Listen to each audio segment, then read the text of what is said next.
Gila, gue bener-bener salut sih sama kakak satu ini, ya ampun. Maksudnya salut, berani banget gitu, nggak pakai kacamata hitam, nggak pakai topi hitam, berani tebar senyum.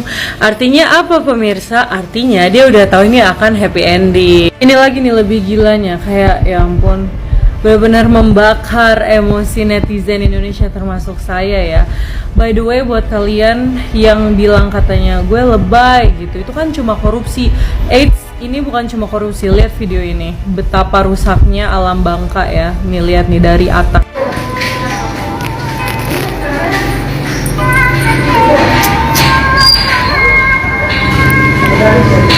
Jadi gimana, masih ada yang mau ngebela koruptor lagi? Oh ya, menurut Undang-Undang Nomor 8 Tahun 2010, istri yang ikut menikmati hasil korupsi suaminya itu juga bisa dikenakan tindak pidana ya, sudah bisa masuk tindak pidana.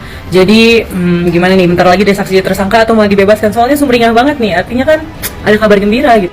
Izin stik ya, karena izin stik ya dek. Karena apa? Sebenarnya penangkapan itu udah di planning sama dia, udah sangat di planning gitu. Kan waktu penangkapan tuh kan yang ditangkap dulu kan Helena nih, Helena dulu kan 2 minggu. Jadi orang berdua tuh udah mempersiapkan gitu, mana-mana uang tunai yang harus disembunyikan. Mungkin aja uang tunai sekitar sekarung dikirim ke desa terpencil. Mungkin aja bongkahan emas sekitar setengah sekilogram dipindahin ke desa-desa yang tidak terjangkau oleh apa namanya tuh internet gitu loh. Ya sebenarnya Dewi Sandra ini tahu suaminya korupsi, dia pasti tahu. Karena apa? Penemuan uang tunai sekitar 76 miliar, sudah tuh emas batangan dan logam mulia dan lain-lain di rumahnya tuh sebanyak itu. Dia tuh sebenarnya udah tahu suaminya korupsi. Karena apa? Kalau memang suaminya itu mendapatkan uang dengan bukan uang haram, pasti semua nominal uang yang jumlahnya miliar itu dimasukkan ke bank gitu loh. Ini kan dia takut kalau dimasukkan uang tuh ke bank, berarti Direktorat Pajak udah langsung ini dong, investigasi, langsung connect dia kan. Sudah itu yang kedua, pasti KPK bakal mengusut itu duit dari mana, makanya uang itu disembunyikan di rumah. Jadi Helena itu kan ketangkap 2 minggu. Jadi ingat ya buat KPK, Anda jangan tertipu, ini namanya kemunafikan. Rata-rata kalau orang munafik tuh tampilannya tuh saya lembut, manis, santai gitu, ya kan? Ya, dia lebih cerdas dari yang kita bayangkan.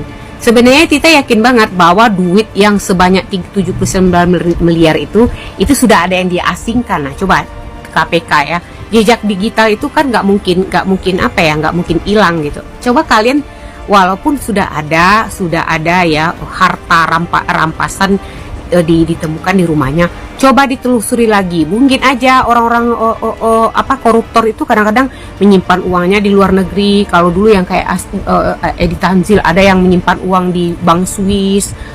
Mereka tuh sebenarnya tahu nggak? Para koruptor itu sudah mempersiapkan seandainya terjadi investigasi dari KPK, mereka udah menyiapkan tuh dana talangan. Itu nggak mungkin, makanya dia bisa se-enjoy itu. Seperti orang nggak bersalah ya, berarti dia tahu suaminya seorang koruptor besar, seorang maling besar. Kalau ada orang yang memberikan memberikan support itu, nauzubillah bin zalik, benar-benar itu melukai seluruh rakyat Indonesia ya. Itu benar-benar nauzubillah bin zalik.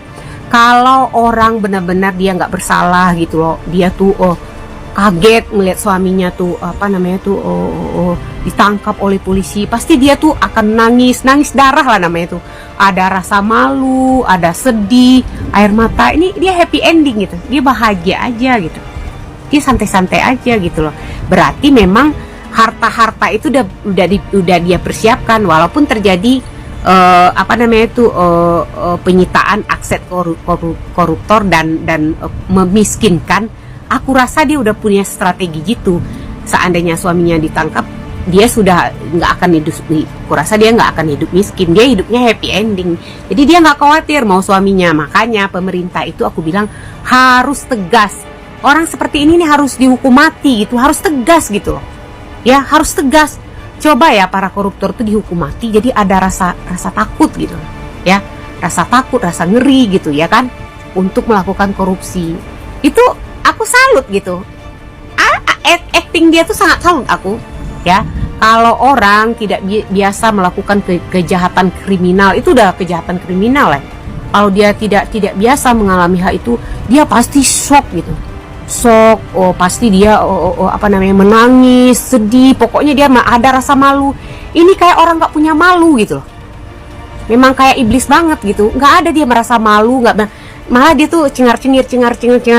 Tolong ya buat KPK ya, tolong ya, supaya suaminya dihukum mati.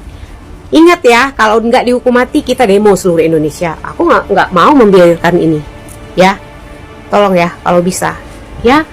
Berarti dia udah mempersiapkan dana talangannya. Karena Helena ditangkap 2 minggu sebelum dia, baru dia nggak mungkin ya. Media sosial itu dia selalu update, dia kan mainnya di IG kan. Dia sudah tahu Helena ketangkap, dia udah mempersiapkan. Berarti duit yang ada di rumahnya itu adalah sisa-sisa duit yang udah disembunyikan. Kalau orang nggak jahat, kalau orang nggak ini punya ini, nggak mungkin dia sesantai itu. Kayak nggak ada rasa bersalah. Itulah kita bilang, hanya di Indonesia para koruptor itu bisa dada-dada. Aku kan dari kemarin udah bilang, hanya di Indonesia korupsi itu bisa dada-dada. Ya, coba kalau di China, di China atau di Korea itu dia udah dihukum mati di tengah masyarakat. Itu ya Allah, aku nggak bisa habis pikir kok orang nggak ada sedih-sedihnya ya kan. Amit ya Bang Baik. Ya, semoga pemerintah bisa menghukum seberat-beratnya. Kalau bisa dihukum mati ya para koruptor itu ya. Ya, pesan aku kepada pemerintah